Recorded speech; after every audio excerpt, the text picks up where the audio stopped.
Le peuple des âmes de Kali-El. Prologue.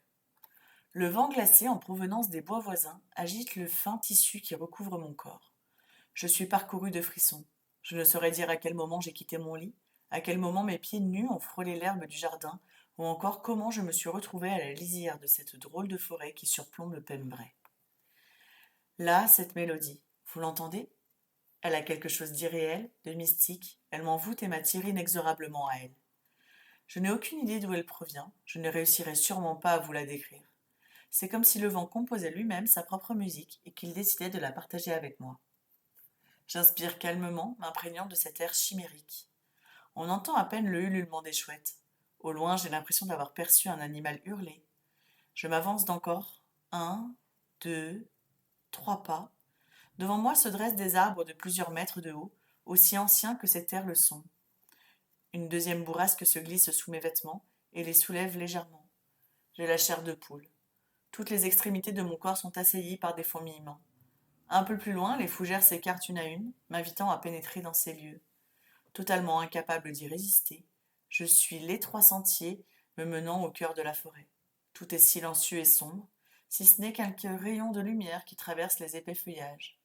Soudain, une silhouette masculine se dessine devant moi. Je devrais sûrement me méfier, ne pas m'approcher et sortir de là, mais je suis incontestablement attiré par elle. Je pourrais même dire que je me sens comme hypnotisé, fébrile. L'excitation gagne chacune de mes cellules. Une légère brise éveille mes sens. Sans avoir à me retourner, je le devine maintenant derrière moi. J'ignore ce que c'est, car quoi que ce soit, pour sûr, ça n'a rien d'humain. Tu es venu à moi, enfin, souffle une voix profonde au creux de mon cou. Sa main effleure mon bras, laissant une traînée brûlante là où ses doigts se posent. J'acquiesce, étourdi par cette caresse aussi légère qu'une plume, dont les effets se font ressentir jusqu'à mes extrémités. C'est comme si elle le reconnaissait. Un rire à la fois rauque et sensuel lui échappe, accentuant les sensations que son geste a sur moi. Je me tourne afin de voir son apparence, mais l'obscurité ambiante m'empêche d'apercevoir ses traits. Tout à coup, des prunelles mordorées m'éblouissent. Venait-il soudainement d'ouvrir les yeux ? J'en reste le souffle coupé. Mes doigts glissent sur sa peau, dessinant la ligne de sa mâchoire carrée. Il se penche à mon tour vers moi, effleurant mes lèvres, poussant un grognement. Animal, j'ai envie, oui, follement envie qu'il m'embrasse, et pourtant rien n'arrive. Non, il m'observe. Je vois ses pupilles se dilater et parcourir mon visage, puis brusquement, tout s'arrête. Une sonnerie stridente me fait sursauter. J'ouvre les yeux en panique, émergeant violemment de ce rêve. Encore une fois, je me redresse, le cœur battant la chamade. Je peine à retrouver ma respiration tant mes poumons brûlent.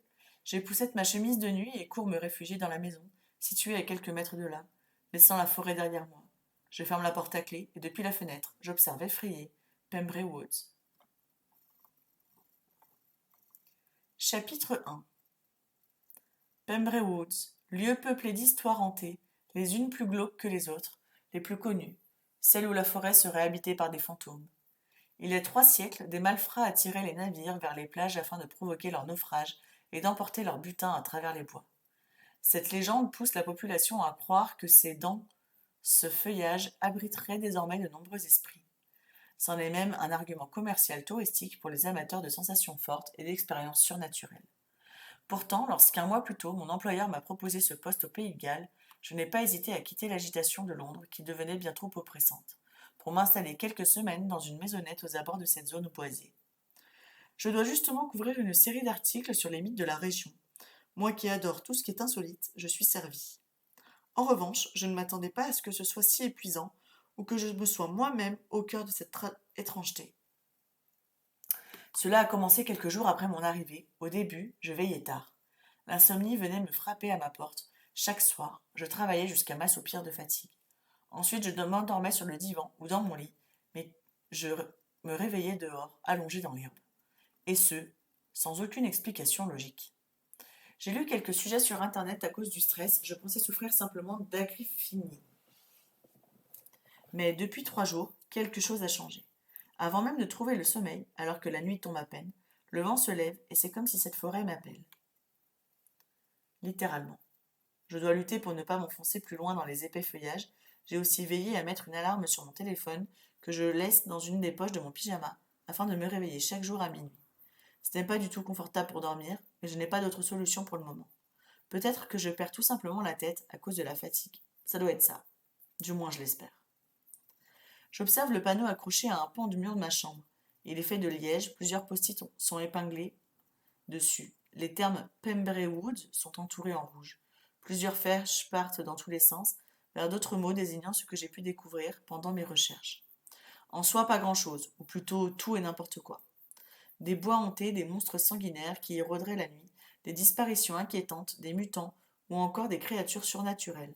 Difficile de faire un article crédible à partir de tout ça. Je dois faire du tri.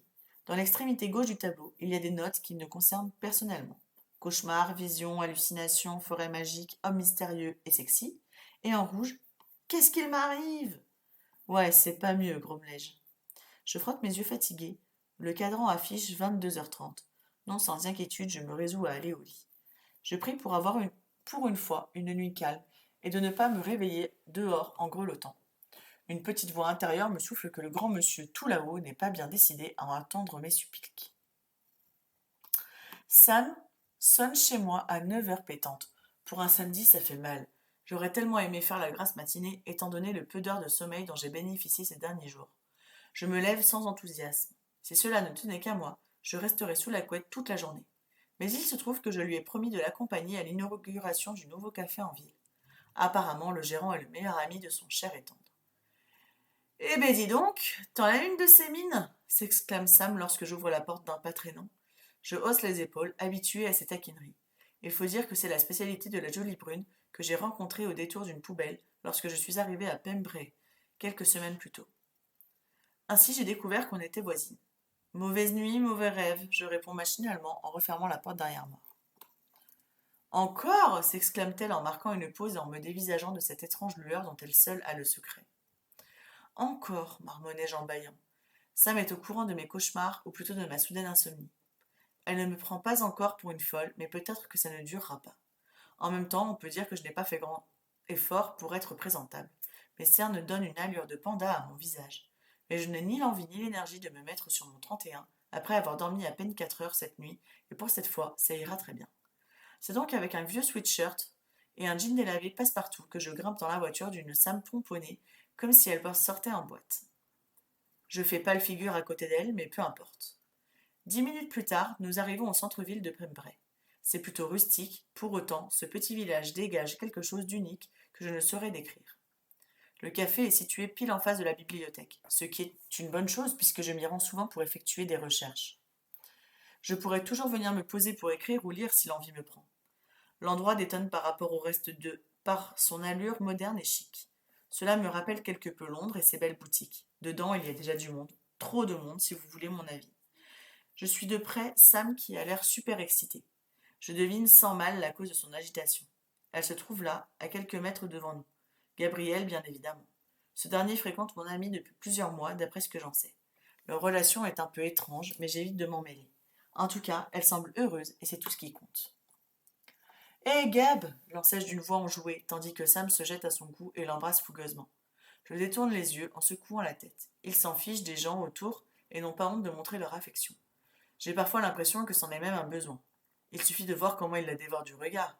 Je les envie un tout petit peu. J'aimerais bien un jour aimer aussi passionnément quelqu'un. J'apprécie Gabriel, bien que sa façon de me dévisager par moments me mette mal à l'aise. Oh, son expression n'a rien d'ambigu, loin de là, mais plutôt comme s'il délectait en moi quelque chose qui m'échappe. Bon, eh ben, je vous laisse, hein, je vous retrouve dedans. Et par pitié, prenez une chambre. Sam glousse comme une adolescente, tandis que je les quitte amusée. J'ai bien envie d'un café, et pourquoi pas quelques mignardises, je meurs de faim. Je m'installe à l'une des petites tables encore libres, près de la baie vitrée, tandis que l'un des serveurs, l'air dépassé, vient s'occuper de ma commande. Je finis par choisir un cappuccino et un muffin aux myrtilles, de quoi me donner un peu d'énergie, puis observe plus tranquillement les lieux. C'est décoré avec goût, le patron semble attentif aux détails. Ce lieu a indéniablement un certain charme, quoique personnellement, je trouve qu'il contraste trop par rapport aux autres bâtiments de la ville. Ça manque de chaleur, mais ça n'est que mon avis, que je garderai pour moi, bien sûr. Inutile de froisser le propriétaire avant même que l'on soit présenté, surtout si je suis amené à le croiser régulièrement. D'après Gabriel, ce dernier revient tout juste après quelques mois passés à l'étranger pour affaires. C'est sûrement ce qui explique ses choix en matière de décoration. Alors que mon affection se porte sur la vitrine contenant un nombre incalculable de délicieuses pâtisseries, un picotement bizarre saisit mes mains, puis se répand le long de mes bras, jusqu'à la base de ma nuque. Je me tortille sur ma chaise, fronçant les sourcils, tandis que je parcours la foule à la recherche d'un je ne sais quoi. Peut-être que je couvre un rhume, ou quelque chose, allez savoir. Depuis mon arrivée dans cette ville, je ne suis pas dans mon état normal. Mon regard s'arrête tout à coup sur ma pétillante voisine, ou plus précisément, sur le dos du brun qui leur fait face. Je le dévisage avec curiosité. Pour une raison inconnue, et quand bien même cela paraisse ridicule, j'ai l'impression que ce soudain malaise a quelque chose à voir avec lui. Je l'observe, surprise, scruter les environs, puis, alors qu'il pivote enfin, ses prunelles ambrées rencontrent les miennes. Je me fige, incapable de détourner les yeux, même si c'est mal poli, totalement déconnecté de ce qui se passe autour de moi. Mon pouls s'accélère sans explication logique lorsqu'il me fixe intensément. Cet échange silencieux doit à peine durer quelques secondes, et pourtant, j'ai l'impression que cela fait plusieurs minutes que nous nous détaillons. Gabriel se penche vers l'inconnu, lui murmurant quelque chose à l'oreille, tandis que Sam m'examine à son tour. Réalisant l'incommodant de la situation, je me sens rougir de honte et baisse les yeux, me forçant à détourner mon regard. Qu'est-ce qui m'arrive? Je remercie le serveur, les mains moites, lorsqu'il m'apporte ma commande. Je m'obstine à fixer ma tasse, troublé, espérant par pitié qu'ils ne viendront pas vers moi. Vous êtes déjà dit que j'ai la poisse? Dans mon champ de vision apparaissent soudain 3 paires de chaussures, 2 hommes, une femme. Oh non! Je me reprends comme je peux et lève les yeux vers le trio. Ça va, Cassie? Tu es toute rouge? S'exclame Sam en me scrutant. Je la tuerai parfois, seulement parfois. Je tente de faire une bonne figure, malgré l'embarras. J'ai... La fatigue graine grave, ne t'en fais pas. Monge éhontement à mon ami.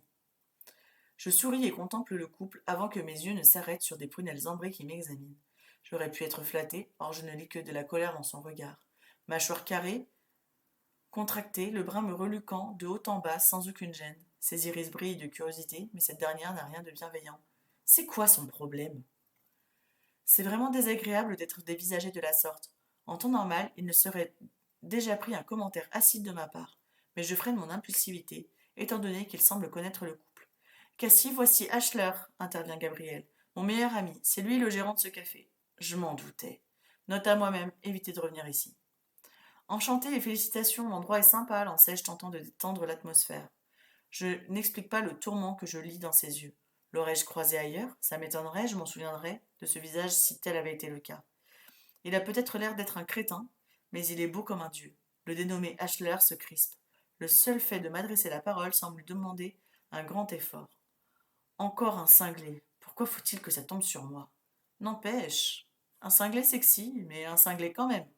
Cassie! Merci, répond-il froidement.